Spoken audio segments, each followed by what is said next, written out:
Polisi bersama tim BPBD harus berusaha keras untuk menyelamatkan 2 korban tersisa yang terjebak di dalam mobil lantaran mobil berada di dasar sungai dengan arus yang cukup deras. Petugas terpaksa memecahkan kaca mobil untuk mengevakuasi 2 korban tersisa.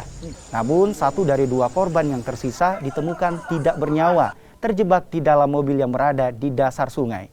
Sementara 1 korban lainnya masih dalam pencarian. Menurut polisi, kecelakaan ini terjadi akibat sopir mengantuk.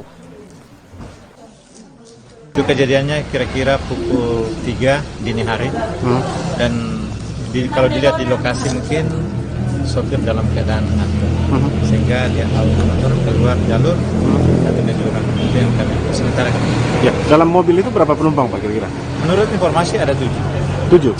Yang sekarang sudah ada 5 yang selamat, kemudian 1 yang sudah diambil jenazahnya, sekarang masih 1 yang sementara dicari oleh teman-teman di sana dengan warga.